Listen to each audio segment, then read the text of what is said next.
किसकी जीत किसकी हार, अब की बार किसकी सरकार। 10 मार्च सुबह से लगातार पल पल का अपडेट, दिन भर सिर्फ और सिर्फ यूपी तक पर। मुख्यमंत्री आप जानकारी कर लें, अगर आपके डीएम्स कोई जानकार हैं, उन्होंने खुद बताया है कि वहां से लखनऊ से फोन आ रहे हैं कि जहां पर भारतीय जनता पार्टी हार रही हो वहां पर काउंटिंग स्लो हो। ये वोट की चोरी जो नहीं कर रही थी तो कम से कम बताए कि एक गाड़ी रोक ली, पकड़ी गई, लाइव है, अभी भी हम लाइव देख सकते हैं। 2 गाड़ियां क्यों भागी और आ गए उसी दिन जिस दिन अखबारों में कुछ जगह आया कि कहीं पार्क की सफाई हो रही है, कहीं घर की सफाई हो रही है। सभी 7 चरणों की वोटिंग के बाद आज अखिलेश यादव ने लखनऊ सपा कार्यालय पर प्रेस वार्ता की। अखिलेश यादव ने अपनी प्रेस वार्ता में ईवीएम को लेकर कई गंभीर सवाल उठाए और ईवीएम की सुरक्षा की भी बात कही। अखिलेश यादव ने सोनभद्र, बनारस, बरेली की जिला प्रशासन पर आरोप लगाते हुए कहा कि सरकार वोटों की चोरी करा रही है। ये लोकतंत्र के लिए बहुत ही खतरे का समय है। जो दल हार गया अब उसके बस में यही है जो अब करने जा रहे हैं। ये जितने कुछ एग्जिट पोल हुए हैं वो इसीलिए हुए हैं कि अगर वो चोरी भी करें तो शायद नजर ना आए। अब ईवीएम्स पकड़ी गई हैं, बहाना कोई ना कोई अधिकारी बताएंगे कि हम ईवीएम्स इसलिए ले जा रहे थे। आखिरकार फोर्स के साथ क्यों नहीं ईवीएम्स जा रही थी? ये तो ईवीएम की एक बनारस की जो अभी भी लाइव चल रहा है वो घटना है। बरेली में एक स्ट्रांग रूम से बाहर नगर पालिका की कचड़े की गाड़ी में, जिसका नंबर UP25 DT 9166 में 3 बक्से सील पकड़े गए। जो सील बक्से थे, एक बक्से में सादा बैलेट पेपर था तथा 2 बक्से में मोहरें, रजिस्टर तथा सील करने वाला सामान था। करीबन 500 बैलेट पेपर पकड़े गए। इसी तरह सोनभद्र का है कि सोनभद्र में भी बड़े पैमाने पे चीजें पकड़ी गई। वो भी लोग समझ में आ गया तो उन्होंने देखा, एसडीएम को रोका। एसडीएम घोरावल जनपद सोनभद्र में खाली मत पर अपनी गाड़ी से पॉलिटेक्निक कॉलेज ले जाते हुए पकड़े गए।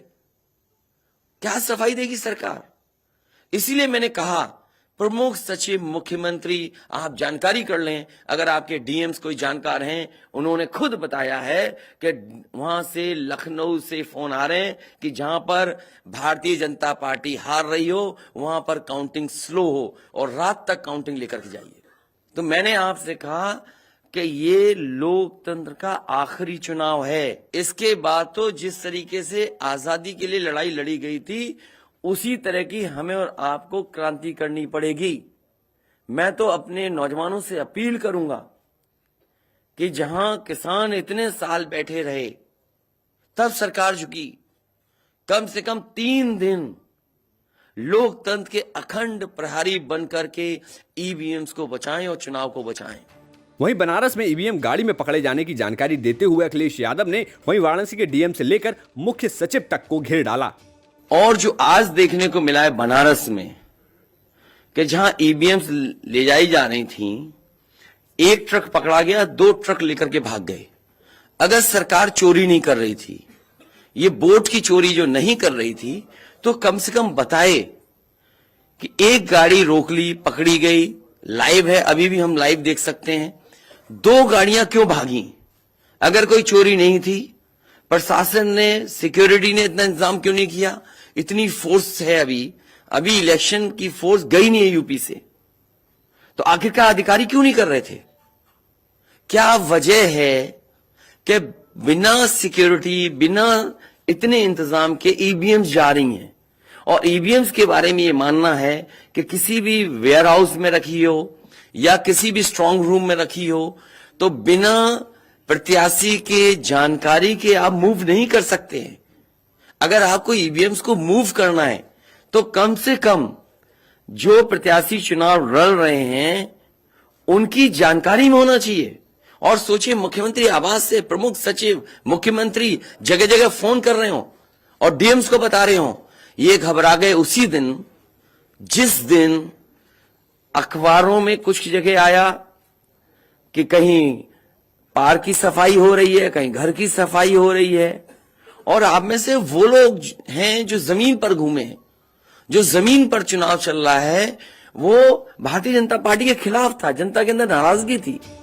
इतना ही नहीं, अखिलेश यादव ने कहा कि वोटों की चोरी को रोकना पड़ेगा। उत्तर प्रदेश का चुनाव लोकतंत्र की आखिरी लड़ाई है, नहीं तो इसके बाद लोगों को सिर्फ क्रांति करनी पड़ेगी, तभी बदलाव आएगा। अगर हमने वोट दिया है तो मैं अपने नौजवानों से, किसानों से और आम लोगों को कहूंगा कि उतनी हमारी जिम्मेदारी बनती है कि वोट को हम बचाएं। अगर वोट नहीं गिना जाएगा तो लोकतंत्र कहां जाएगा? और ये लोकतंत्र की आखिरी लड़ाई है। मैंने कई बार कहा कि उत्तर प्रदेश का चुनाव लोकतंत्र की आखिरी लड़ाई है। इसके बाद तो जनता को क्रांति करनी पड़ेगी, तभी बदलाव आएगा। इसलिए मैं अपने पार्टी के लोगों से और जो सच्चे ईमानदार, सच्चे सिपाही हों, सच्चे अधिकारी हों, सच्चे पत्रकार हों, कम से कम आगे आए और लोकतंत्र को बचाने के लिए खड़ा हों। और मैं अपनी पार्टी के लोगों से कहूंगा कि जब तक काउंटिंग न हो जाए तब तक कम से कम ये नजर रखें और लगातार निगरानी रखें कि कैसे वोट बचाया जा सकता है, कैसे जहां पर मशीनें रखी हैं कोई किसी का आना जाना ना हो। ये लोकतंत्र के लिए बहुत ही खतरे का समय है। जो दल हार गया, अब उसके बस में यही है जो अब करने जा रहे हैं। फिलहाल सभी पार्टियों और नेताओं की किस्मत का ताला ईवीएम में बंद है। 10 तारीख को चुनाव परिणाम आने तक सभी पार्टियों के नेता अपने अपने तरीके से तैयारियों में लग चुके हैं। अब देखना होगा कि मतपेटियों से निकलने वाले परिणाम किसकी सरकार बनाते हैं। ब्यूरो रिपोर्ट, यूपी तक।